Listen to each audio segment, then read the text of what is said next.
So hello and welcome to this NPTEL course entitled Feminist Writings, where we'll begin with a new text today, and that'll be Judith Butler's book, Gender Trouble. It's one of these seminal books on any study of feminism and gender, really. It's one of the landmark works, one of the landmark publications in this field, and it's one of those texts which we keep returning to and keep drawing on as post-structuralists, as post-modernists, as feminists, as well as scholars and students of gender. So, like I said, it was one of the path-breaking works in this area of research, and it inaugurated a new perspective of looking at gender, the whole politics of gender, the whole politics of representation, the whole ontology of gender really was sort of, de-ontologized and re-ontologized, as it were, in academic discourses and also in popular culture to a large extent by Butler's work. So its significance can actually not be overemphasized to the extent that it's a book that we keep ontologizing in any curriculum on gender and feminism. So what we'll do is we will look at certain selected sections from this book, so specifically from the first chapter, which is entitled Subjects of Sex, Gender and Desire. And obviously with Butler, what's important for us to understand is again this constant entanglement or combination of textuality and experientiality. So she talks about the whole textual construction of or constructedness of gender, and how that constructedness or the constructed quality becomes an experiential category because you experience it as a living, feeling subject, living, feeling human subject to a large extent. And that is important in the case of Butler. Okay, so we'll sort of dive into the text right away, and the first chapter, as I mentioned, is entitled Subjects of Sex, Gender and Desire. And the subcategory, the opening of this chapter is entitled Woman as a Subject of Feminism. So woman, of course, as you can see on the screen, is within quotation. So what constitutes the category of woman is a question that Butler keeps asking. What makes a woman, or what unmakes a woman? And we've seen prior to this, we've seen Simone de Beauvoir's understanding of the second sex, or the entire constructedness of woman as a category, as an ontology, as an entity, and that's something which we keep returning to as well. And there's a very interesting dialogue that one can establish between Beauvoir and Butler to a large extent. Okay, so at the very outset, Butler tells us, and this should be highlighted in yellow on your screen, where she's saying that politics and representation are controversial terms. On the one hand, representation serves as the operative term within a political process that seeks to extend visibility and legitimacy to women as political subjects. So, representation is something which is, of course, a very political process, because what representation does is that it combines what is included, but at the same time it also points to what gets excluded. So every act of representation is a mixture of inclusion and exclusion, and that combination is very, very interesting, and that balance between inclusion and exclusion is a very important category. And also in the case of woman as a representational category, the two very important issues that Butler points out are visibility and legitimacy. So to what extent does representation make the woman visible, and to what extent does it make the woman a legitimate category? So to what extent does it lend legitimacy to the entire category of woman, and to what extent does it lend visibility to the category of women as political subjects?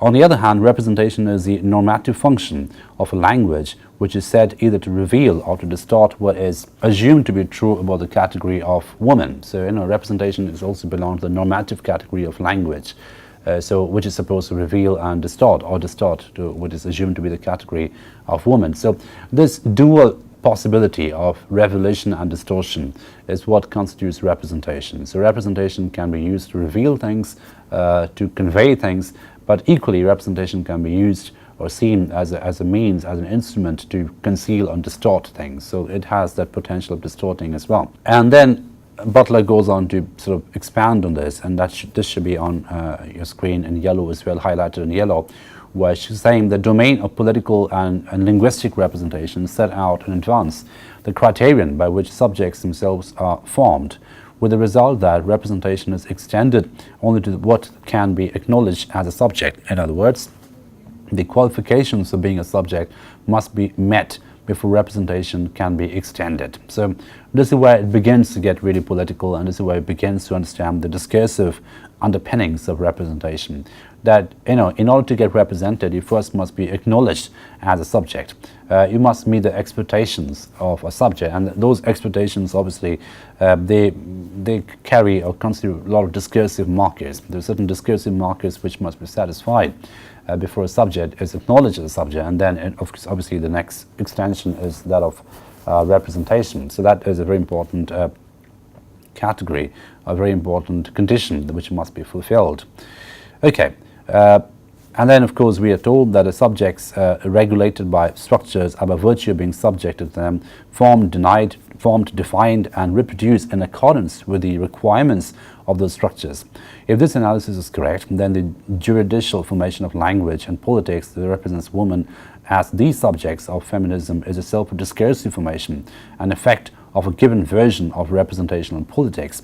And a feminist subject turns out to be discursively constituted by the very political system that is supposed to facilitate its emancipation. Right? So this is what I meant a little while ago when I said that it's always a dual function which is operative over here. That on the one hand, it is something which is supposed to emancipate the woman, supposed to represent the woman, but at the same time, this whole idea of representation it has a set of presuppositions which must be met, which must be satisfied for the subject to be acknowledged as a subject, right? So, and that whole feminist subjects then, in that case, in that reading, it turns out to be discursively constituted, discursively determined. So there's all discursive determination which goes into the making of the feminist subject. And who determines it? Who constitutes it? The very political system that is supposed to facilitate its emancipation. So what is supposed to emancipate the subject turns out to discursively determine it in the first place. So that becomes a bit of a paradox, if you will. So that paradox, which can be a productive paradox, but at the same time it can be a limiting paradox, is very much at the heart of the politics of representation as Judith Butler sees it, especially when it comes to feminism and feminist subjectivity. So we find that how Butler is right away diving into some very political and discursive territories and talking about how the whole idea of discursive determination is very much part of the narrative of emancipation. So if you're talking about emancipation, if you're talking about representation, if you're talking about giving agency to the female subject, we must also bear in mind that the politics of representation, which is supposed to give agency to the female subject, also carries with it certain discursive markers, certain discursive determinants, which make it what it is, a narrative in the first place.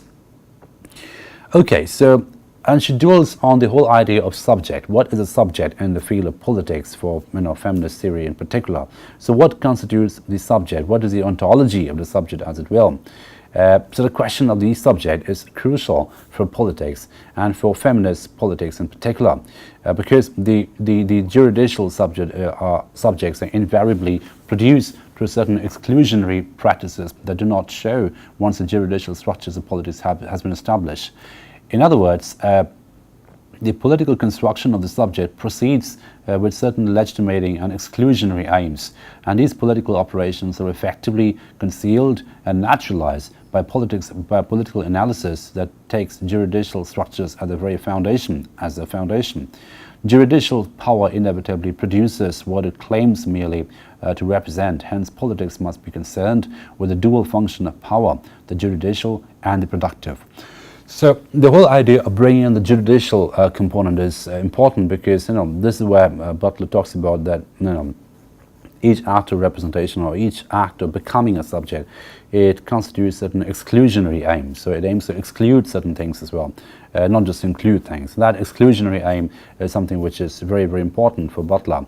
And the process of inclusion, exclusion also constitutes a process of effective concealment and naturalization. So all these are very loaded terms. Effective concealment. What does effective concealment mean? So effective concealment means that those strategies which are supposed to conceal certain loose ends of a grand narrative, certain loose ends of the narrative of subject formation.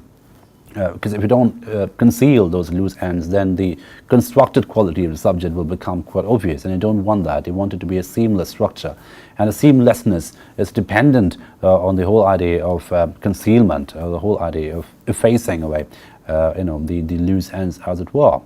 Okay, so and of course, with the whole idea of concealing the loose ends comes the process of naturalization. So what is naturalization? Naturalization is a process through which a particular narrative becomes a norm. A particular narrative is internalized. So you internalize it, you make it into, you believe it to the extent that it becomes a part of your system, that it becomes completely legitimized. So naturalization is legitimization, internalization, all these things put together. Okay, and of course, when you naturalize a particular narrative, then the whole point of naturalization requires a certain degree of exclusion as well. So exclusion, naturalization, inclusion, all these things become very, very important. Concealment, all these things become very important in Butler's analysis of subject and subject formation, and that's something that she constantly highlights for us readers. Okay. And then, of course, she comes to the really crucial point where she talks about how one cannot possibly talk about gender by divorcing it from the political and discursive determinants, the cultural determinants which go into the making of gender. And that's something that she's very careful and very consistently highlighting throughout this text, where she's saying it becomes impossible to separate out gender from the political and cultural intersections in which it is invariably produced and maintained. So every act of gender, every activity of gender, or rather gender is an activity in its own right, because it is produced out of certain cultural and material conditions, and that production itself becomes an activity, which is what defines gender according to Butler. So far from being a static, dormant discourse, gender is a vibrant, dynamic, and dialogic and productive activity. It's something which is constantly being produced, and of course anything which is produced can be deproduced and then reproduced. It's part of the textual function of gender, so anything that can be textualized can be detextualized and recontextualized. So it's a part of a deconstruction mechanism. You keep deconstructing and reconstructing new orders of meaning. So gender becomes an activity in that sense, and that activity incorporates with it such issues such as agency, ethics, morality, etc. But that's all part of the narrative of activity that we are talking about over here. So the political assumption, Butler goes on to say, the political assumption that there must be a universal basis for feminism, one which must be found in an identity assumed to exist cross-culturally, often accompanies the notion that the oppression of women has some singular form discernible in a universal or hegemonic structure of patriarchy or masculine domination. The notion of a universal patriarchy has been widely criticized in recent years for its failure to take into account the workings of gender oppression in a concrete cultural context in which it exists. So Butler over here is warning us against the dangers of essentialism. So she's saying that if you look at patriarchy as a single category, as a singular category, something which is universally functioning in a very standard in a predictable pattern, then of course that becomes a problem, because then we are losing track of the different kinds of patriarchal operations, the different kinds of patriarchal principles at work at any given point of time. And that of course does a disservice to feminism, does a disservice to the entire politics of gender and the entire politics of producing gender identity. And that becomes a problem for gender, for Butler, quite heavily and quite directly. Right? So what Butler is obviously talking about here is a very nuanced, a more nuanced and complex understanding of gender. As it's something which just should be moved away from any universal understanding of patriarchy, from any universal understanding of feminism, and must locate it. And this whole idea of locating in the context is part of the textual package, is part of the politics of textuality that Butler constantly wants to draw attention to.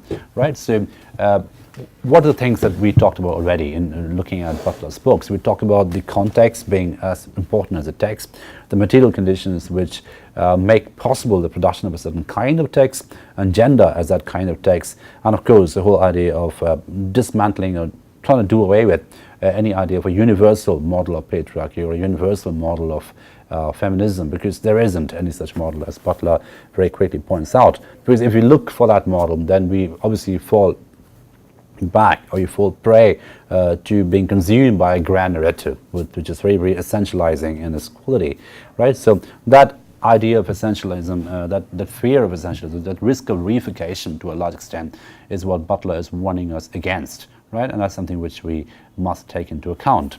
Okay, the whole idea of gender then becomes a productive activity, according to Butler. So in order to be subversive, you need to acknowledge gender, first of all, as an activity, as a verb, in a way. It's not a noun, it's not an adjective, it's something which happens all the time.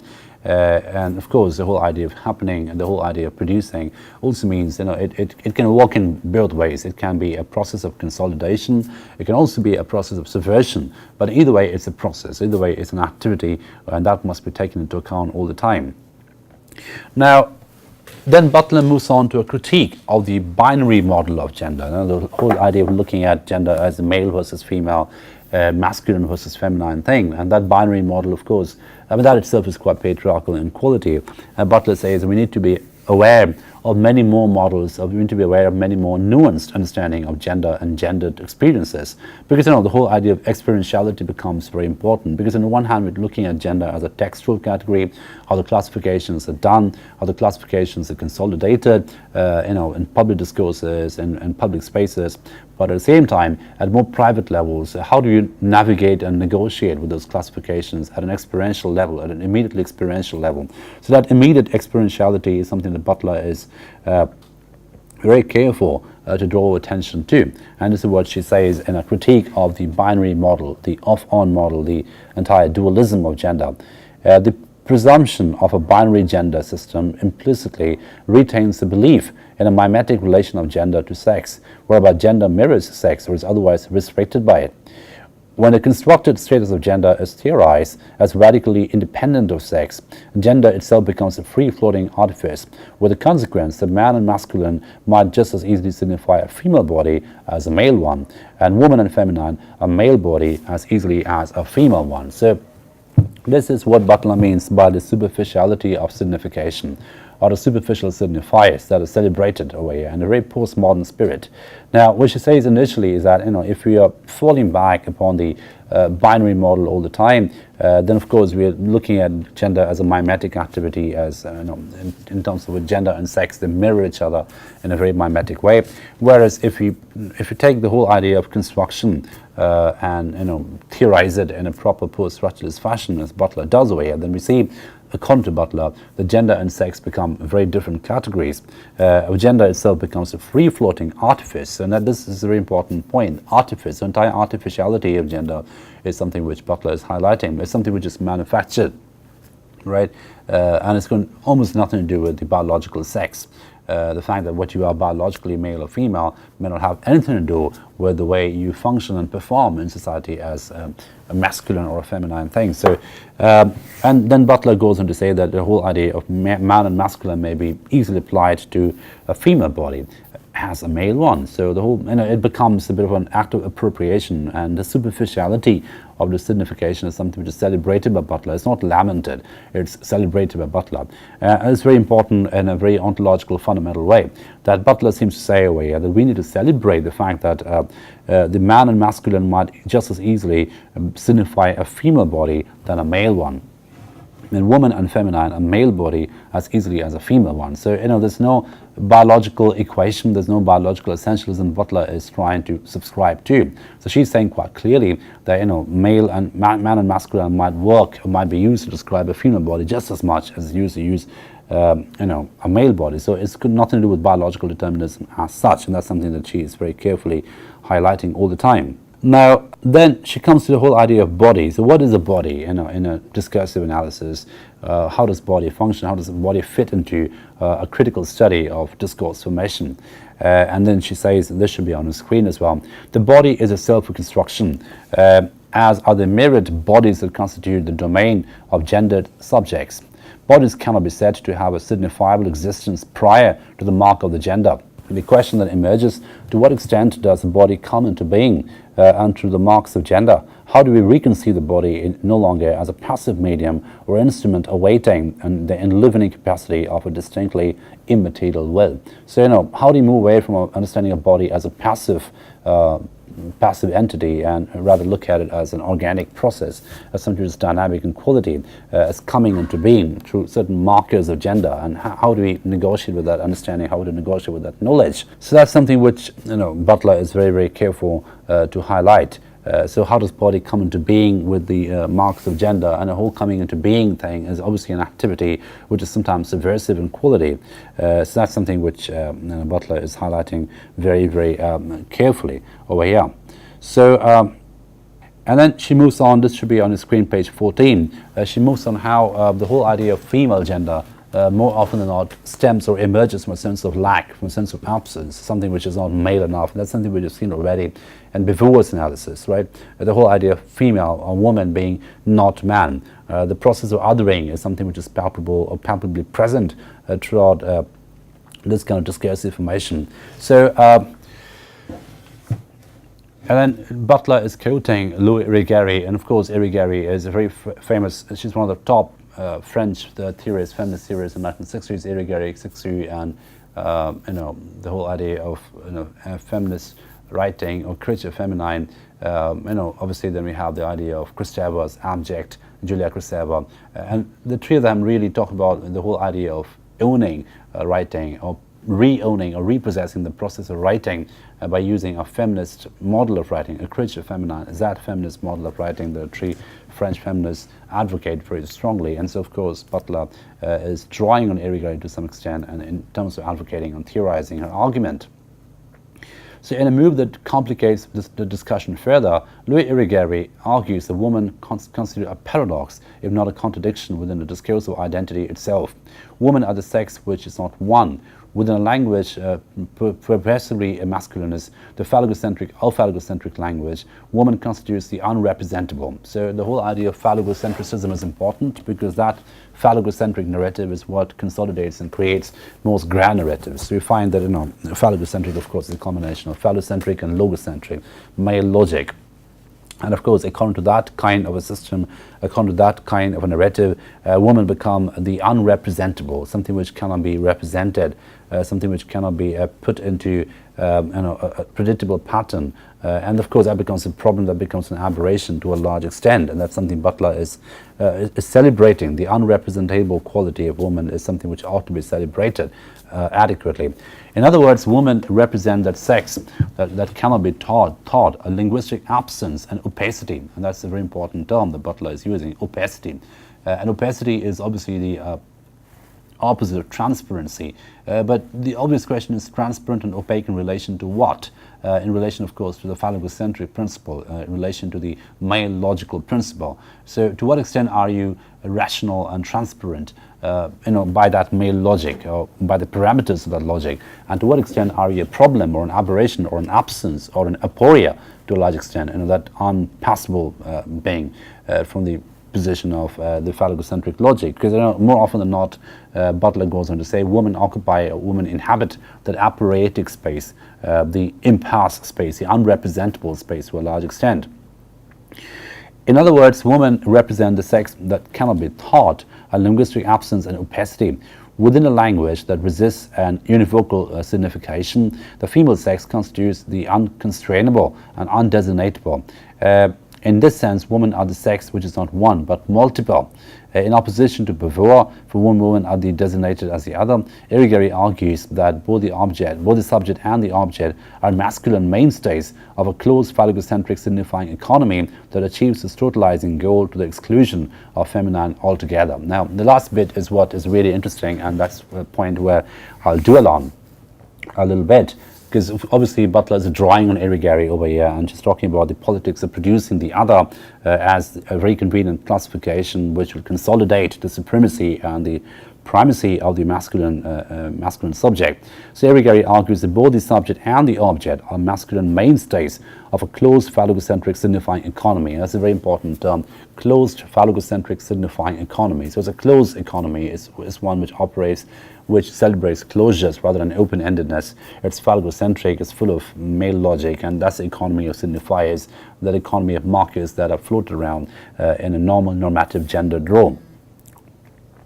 So, but of course, compared to that, women become not one but multiple, and because it doesn't really subscribe to that economy at all, and that economy achieves its totalizing goal through the exclusion of the feminine altogether. So, in an ideal condition, according to that economy, that very patriarchal economy, women should be excluded altogether as such. And that, of course, is part of the totalizing goal. So in order to become a grand narrative, you must be totalizing in quality. You must, what does totalizing mean? Totalizing means to take everything together and form into a grand narrative without looking or overlooking the little micro narratives which went into the making of it. So at the end, we are more interested in having this grand narrative out of it in a very totalizing way, adding up the different bits and producing something which is more than the sum of the parts. And that becomes a part of celebration when it comes to grand narrative and totalization. But of course, Butler is not interested in that at all. Like any postmodernist, she is more interested in the little narratives, the micro narratives, which make meaning at different points of time. So, and that's something that Butler keeps drawing on over and over again. And in page 19, which should be on the screen, she says, the opening discussion, this is why she's setting out a roadmap for this book and explaining to us very briefly what the chapters constitute one by one. The opening discussion of in this chapter argued that this globalizing gesture has spawned a number of criticisms from women who claim that the category of woman is normative and exclusionary and is invoked with the unmarked dimension of class and racial privilege intact.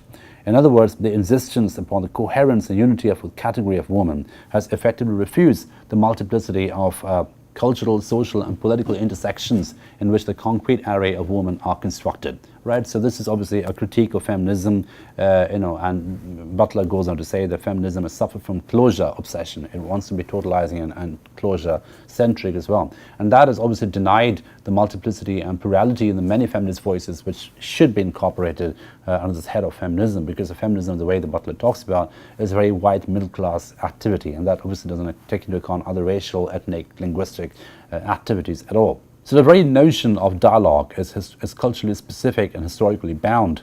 And while one speaker may feel secure that a conversation is happening, the other may not be sure it is, may be sure it is not.